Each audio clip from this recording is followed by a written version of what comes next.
Enzo Recto, kalaban ang katiwalian at kasinungalingan, kakampi sa katotohanan at kabutihan. Magkano na ba yung ginugugol ng ating pamahalaan pagdating dito sa mga tinatawag na flood control projects base rin sa pagsasaliksik mo? Oo. Medyo nagulat ako dun sa amount na nagugol o na-allocate ng pamahalaan simula 2015 hanggang 2024. So bali 10-year period. Inanalyze ko yung budget allocations ng flood control slash flood management services ng DPWH. Umabot na siya sa 1.14 trillion pesos. Katumbas siya na halos 30% ng budget ng DPWH over that stretch of time simula 2015 again hanggang 2024. Ganun na Ulitin siya natin malaki. ulitin natin baka nagkakamali ng dinig yung marami sa atin dito. 1.14 trillion pesos, no? Yes. Hindi billion. Trillion pesos. Trillion, yes. So ibig sabihin, basically the government is putting its money where its mouth is. So kumbaga naglalagay ng pondo pagdating dito sa problema ng flood control, at least on paper. Ang tanong, ano ba yung detalye nito? Saan ba napunta kaya itong mga flood control projects na ito at hindi naman kaya ito naging source of corruption? Kasi baka naman paboritong lagyan siya ng pondo dahil madaling kumikbak. Yun yung worrisome pagdating sa flood control projects kasi syempre alam natin, lalo na kapag mga dredging projects yan, alam natin corruption prone yan kasi unang-una sa lahat, paano siya i-verify ng COA or ng kahit sinong oversight body o kahit ng Congress, sabihin natin magkaroon sila ng hearing tungkol dito. Paano nila ma-verify yung mga dredging projects? So, paano nila ma-verify yung mga drainage project? Kung commensurate ba dun sa amounts na naka-allocate sa national budget. So, yung 1.14 trillion pesos, isang paglilinaw lang din. At least lang yun at least. Kasi ang tiningnan ko lang doon isang major line item ng DPWH. Hindi dyan kasama yung iba pang mas maliliit na flood control projects na ini-insert ng legislators. Pero syempre, yung mga insertions na yan, hindi naman limited dun sa mga maliliit na projects. Ang pwedeng yung kaninang tiningnan ko na numero, may kasama na doon na insertions. Hindi rin dyan kasama yung ina-allocate mismo ng mga local government units mula sa kanilang IRA o kanilang sariling income. So, yung 1.14 trillion nationwide, that's at least the amount of funds we have allocated. At sinasabi ko rin, allocated lang kasi hindi nga natin alam paano ginasta. Ibang usapan pa yung pag-aaralan natin paano nga ba siya ginasta. Katulad nung sinabi ni Presidente dun sa 5,500 flood control projects. Binanggit niya yun pero walang konteksto. Yes. 5,500 is equivalent to how much? 5,500 was covered by what funding period? Ito ba ay simula nung administrasyon lang niya? Ito ba ay simula pa noong 2015? Kasi alam naman natin, hindi naman natatapos na isang taon lang ang mga flood control projects. Pero what's interesting to note, at least doon sa top line figures muna natin, yung kalahati ng 1.14 trillion pesos, in the last 3 years lang siya inallocate. Meaning, sa administrasyon na ng Marcos administration. So, mga 556 billion pesos was allocated for flood control nationwide under the administration of President Marcos. Grabe yun. Ibig sabihin, taga lang, nag-echo yata ako. Grabe, napakagaling pala ng Bongbong Marcos administration. No? Napakatindi ng dedikasyon sa flood control at napakatindi ng absorptive capacity ng mga ahensya nag-implement nito. Grabe. More than 500 billion pesos in 3 years. Wow. Tama ba yung dinig ko? 3 years, ha? Yes, in 3 years. Pinakamalaki dito actually yung 2024. Teka, basahin natin yung numero para mas ma-shock tayo. Para may kasama akong ma-shock sa mga numero. Sige, okay. Nakakalula. Okay, so 2022, 129 billion pesos. 2023, 183 billion pesos. 2024, 245 billion pesos. 3 taon lang yun. Noong 2015, nagsimula lang ng mga 40 billion pesos yung ating flood control appropriations na nasa budget ng DPWH. Pero pagdating nitong last 3 years, talagang lumobo siya. So tama lang naman tanungin saan ito napupunta. Normally, pagka tinitingnan namin yung mga flood control budgets, ang malalaking amounts napupunta talaga sa Metro Manila. Normally malalaking syudad around the Philippines. So Metro Manila, Cagayan de Oro.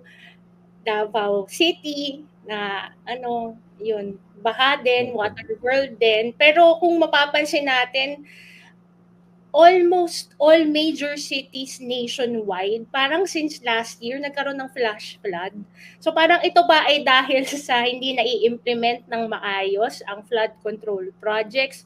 Ito ba ay dahil hindi nasisimulan pa at all kahit na may budget? Hindi natin alam Parang dun sa 1.14 trillion pesos na na-allocate over the past 10 years, ilang porsyento dun yung implemented na? So kung titingnan natin, kung tatanungin natin si Presidente, kapag tinanong ba natin siya na yun pong 5,500 flood control projects, magkano po yun? Ilang porsyento po yun ng 1.14 na na-allocate ng buong pamahalaan across administrations? Kasi anong target ba in the first place? Ilan ba? Tsaka maganda rin pag-usapan yung siguro kung although hindi ko naman napanood kahapon yung yung interview with Dr. Mahar Lagmay. Dr. Lagmay. Maganda ring tingnan kasi bakit parang sobra-sobra naman yung funding para sa infrastructure projects lang related to flood control. Di ba parang matagal na sinasabi ng mga scientists natin, hindi naman siya isang engineering problem lang at maraming iba pang nature-based, science-based interventions na pwedeng gawin. So pag tinignan ba natin yung funding sa mga ahensya na nag-i-implement ng mga ganong klaseng complementary interventions, meron ba tayong makikita doon? Parang tingin ko wala. Parang napunta halos lahat doon sa flood control. Hindi natin masasabi talaga na underfunded yung flood control project. I mean, imagine 1.14 trillion pesos is equivalent to 1/3 of the total budget of DPWH. Ilang klaseng programa na infrastructure ang ini-implement ng DPWH, di ba? Inawin ko lang itong kinumpit mo na 1.14 trillion pesos. Ito lang yung flood control project allocated sa DPWH, tama ba?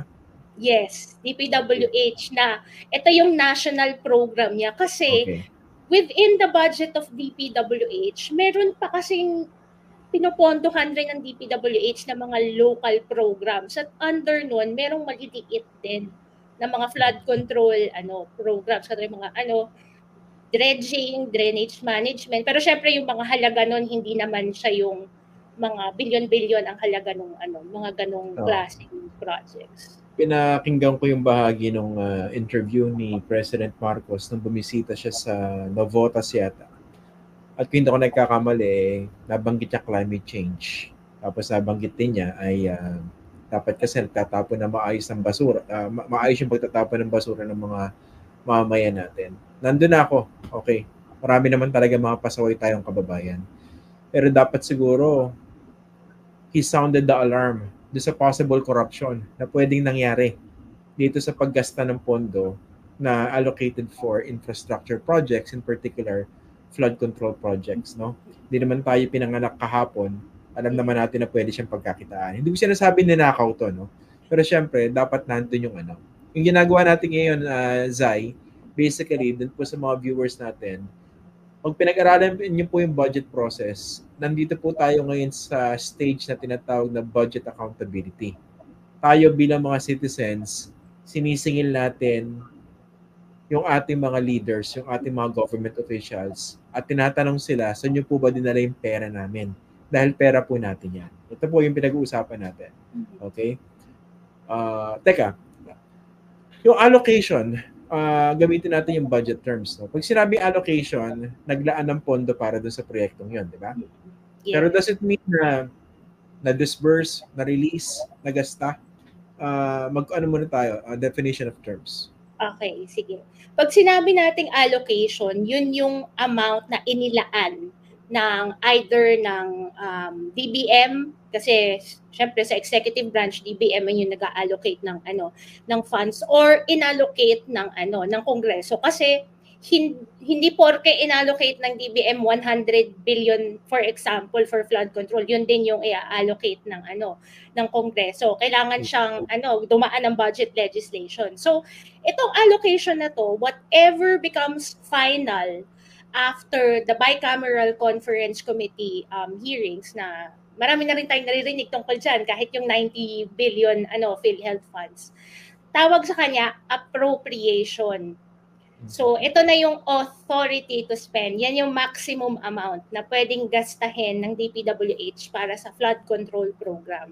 Ngayon, pagdating ng budget execution, so procurement, implementation ng project, syempre kailangan munang i-release ng DBM yung mga funds. So i-release ng DBM yon sa DPWH, at yun yung signal na pwede nang mag-award ng project si DPWH.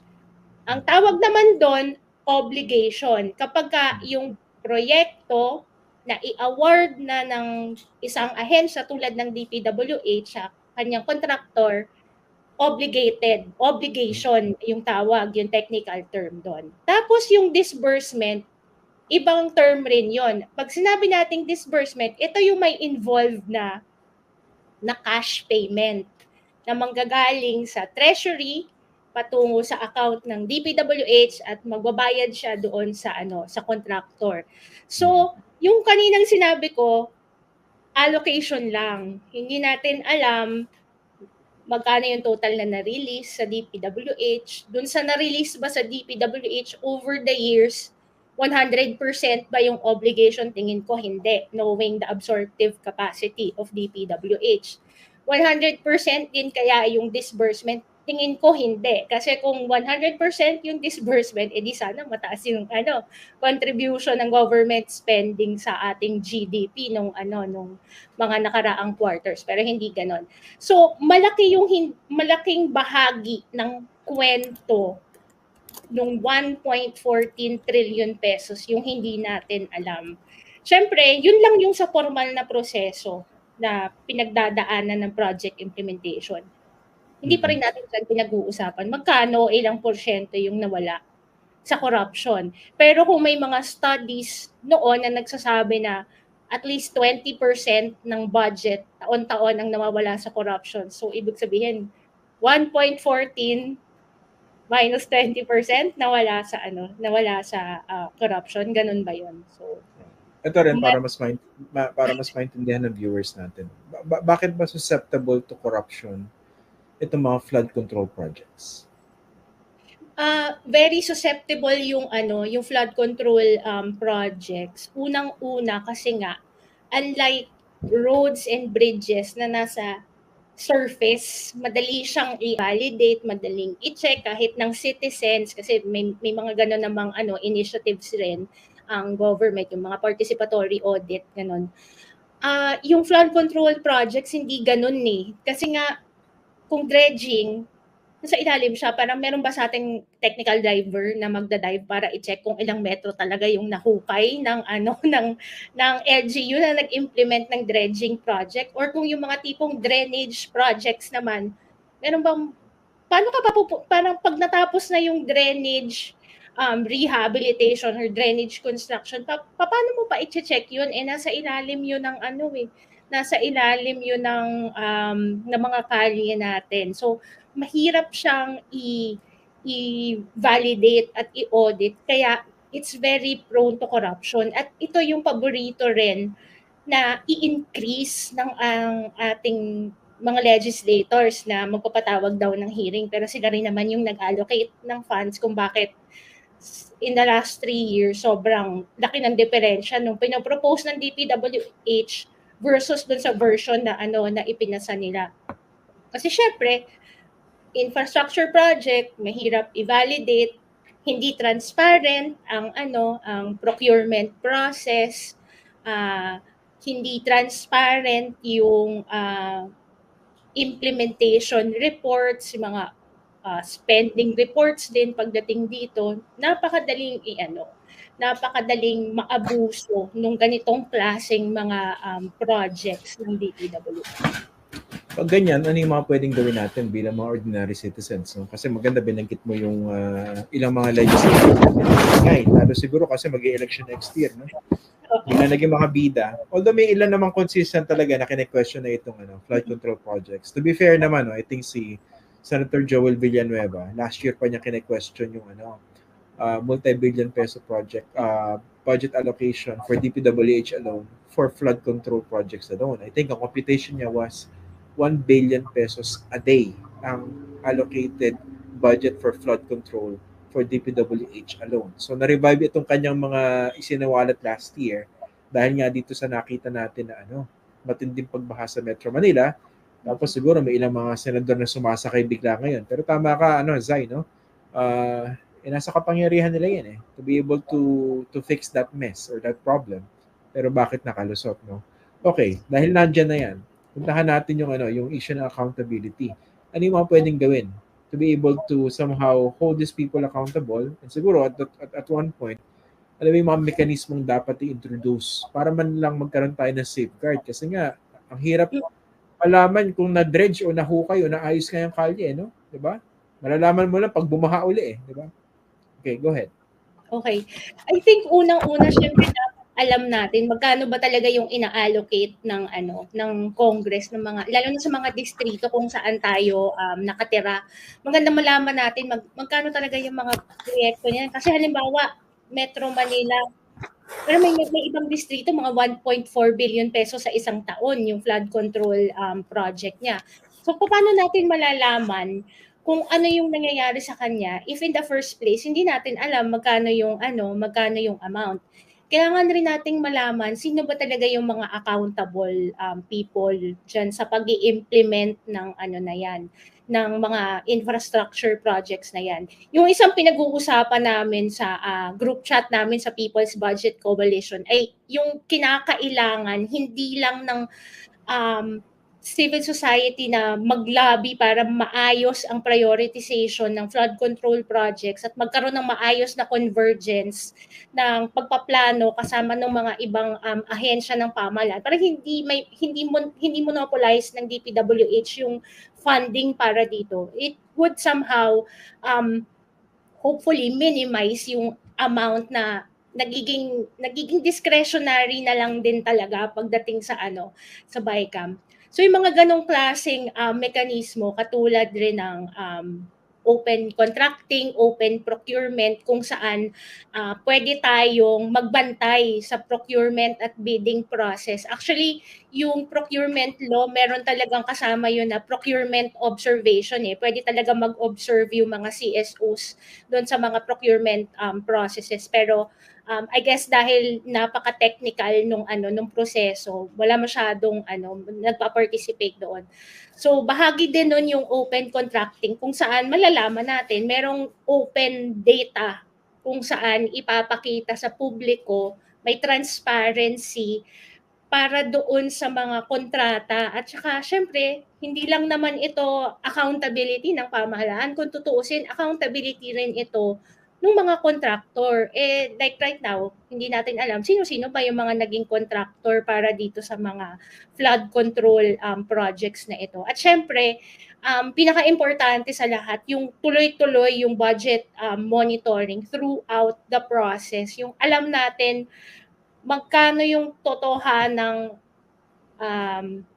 plano na may objective at evidence-based na na pag-allocate ng funds, magkano yung siningit-singit lang ng Kongreso, magkano yung totoong na-implement. Pero in a way, kailangan nating mabuo yung mabuo yung kwento sa pagmo-monitor ng mga ganyang klaseng projects, lalo na billion-billion yung halaga niya. No! May hulanong salita na ang ibig sabihin dito ay ang pagkakaisa. Bunyog Party List. Halika na, Bunyog Party List ka na.